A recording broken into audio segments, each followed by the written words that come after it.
Bismillahirrahmanirrahim. Apa kabar anak-anak? Semoga kalian dalam keadaan sehat walafiat. Bertemu kembali dalam pelajaran tematik. Kali ini kita akan belajar tematik 5F, subtema 2, perpindahan energi panas atau calor di sekitar kita. Dan kita akan memasuki pembelajaran pertama. Baik, sebelum kita belajar, mari kita sama-sama berdoa. Doa sebelum belajar. Bismillahirrahmanirrahim. Raditu billahi rabba wa bil islami dina wa bi muhammadin nabiyya wa rasula. Rabbi zidni ilma warzuqni fahma. Amin. Anak-anak, tujuan pembelajaran kita hari ini adalah yang pertama, mengetahui cara perpindahan energi panas di sekitar lingkungan kita. Yang ini merupakan muatan mata pelajaran IPA. Dan yang kedua adalah meringkas teks eksplanasi dengan membuat tabel kosakata. Ini merupakan muatan mata pelajaran bahasa Indonesia. Baik, kita mulai. Anak-anak, pernahkah kalian mengamati proses pembuatan bubur kacang hijau? Pada proses tersebut ada beberapa peristiwa yang bisa kita amati. Yang pertama, air yang tadinya tidak panas dapat berubah menjadi panas. Yang kedua, panci yang tadinya tidak panas atau yang tadinya dingin berubah menjadi panas keseluruhannya. Dan di bagian tutupnya menjadi panas. Yang ketiga, ketika kita memasak bubur kacang hijau, kita pun merasa panas yang sangat di sekitar kompor. Hal tersebut membuktikan bahwasanya adanya perpindahan kalor atau perpindahan energi panas. Anak-anak, panas atau kalor adalah energi yang mudah diterima dan mudah dilepaskan, sehingga dapat mengubah suhu suatu benda menjadi naik ataupun menjadi turun. Sebuah benda apabila menyerap kalor atau menerima kalor, maka suhunya akan menjadi naik. Tapi apabila suatu benda melepaskan kalor, maka suhunya akan turun atau menjadi dingin. Kalor dapat berpindah dari satu zat ke zat yang lain, bisa melalui perantara atau medium atau media ya, bisa berupa zat padat, cair ataupun gas, ataupun tanpa perantara. Jika dua benda dengan suhu yang berbeda dicampurkan, maka suhu keduanya akan berubah menjadi sama. Kalor berpindah dari benda yang suhunya tinggi atau panas ke benda yang suhunya rendah atau dingin. Perpindahan kalor terjadi melalui tiga cara. Yang pertama disebut dengan konduksi. Konduksi adalah peristiwa perambatan atau perpindahan panas yang memerlukan suatu zat atau medium tanpa disertai adanya perpindahan bagian-bagian zat atau medium tersebut. Perpindahan panas terjadi pada benda padat. Contohnya, sendok terasa panas saat digunakan untuk mengaduk kopi. Kemudian contoh berikutnya adalah panci logam yang menjadi panas karena diletakkan di atas kompor yang berapi. Seperti pada peristiwa ketika membuat bubur kacang hijau. Perpindahan panas yang kedua yaitu dengan cara konveksi. Apa itu konveksi? Konveksi adalah peristiwa perambatan panas atau perpindahan panas dengan disertai aliran zat perantaranya. Contoh peristiwa konveksi adalah air yang panas dalam panci yang mendidih.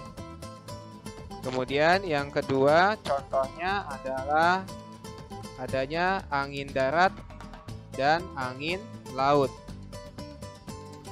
Yang ketiga contohnya adalah penggunaan cerobong asap pada pabrik dan jendela ventilasi di rumah.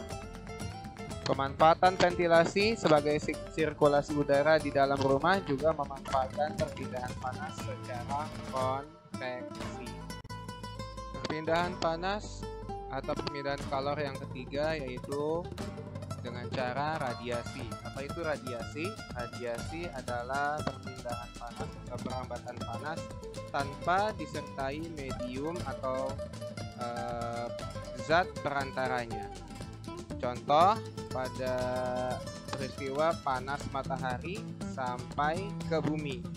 Panas matahari bisa sampai ke bumi itu tanpa adanya perantara, karena antara matahari dengan bumi itu adalah ruang hampa, tidak ada udara, tidak ada zat padat, dan tidak ada benda cair. Jadi murni perpindahan langsung atau disebut juga perpindahan secara pancaran. Bagaimana? Penjelasan tadi cukup jelas bukan? Nah, setelah kalian mempelajari tentang perpindahan panas, untuk melatih pemahaman kalian, kerjakanlah tugas yang ada di buku cetak tematik 5F halaman 63 secara mandiri atau sendiri-sendiri. Pada Ayo Eksplorasi ada beberapa peristiwa yang ada, dan kalian diminta untuk menentukan perpindahannya secara apa dan alasannya apa.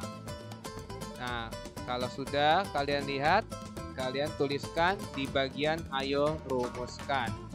Jangan lupa untuk menguploadnya ke GCR kelas masing-masing. Baik, selanjutnya kita akan fokus mempelajari muatan atau mata pelajaran bahasa Indonesia.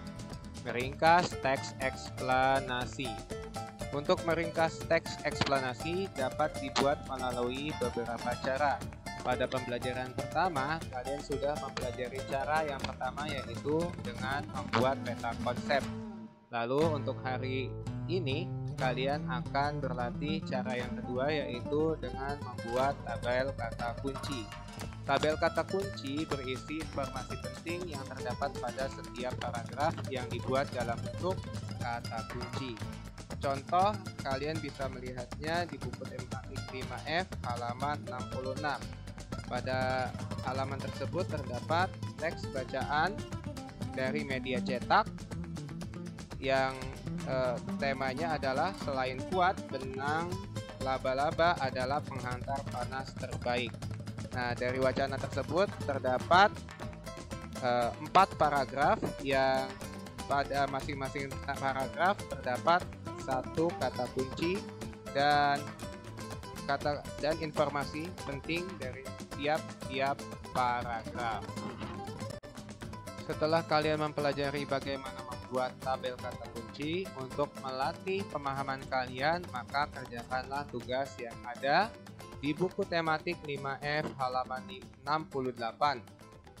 Ayo Eksplorasi, kalian diminta untuk membaca dengan seksama wacana yang berjudul perpindahan energi panas. Kemudian ayo rumuskan, kalian diminta untuk menuliskan tabel kata kunci dari setiap paragraf. Kalian tentukan kata kuncinya, kemudian kalian tuliskan di tabel yang ada di halaman 68. Selamat mengerjakan.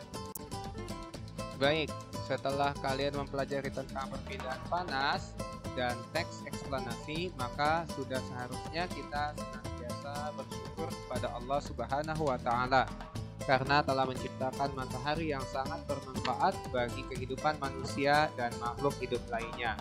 Dan salah satu bentuk syukur kita kepada Allah Subhanahu wa Ta'ala adalah dengan selalu menjalankan atau mentaati perintahnya dan menjauhi atau meninggalkan segala larangannya.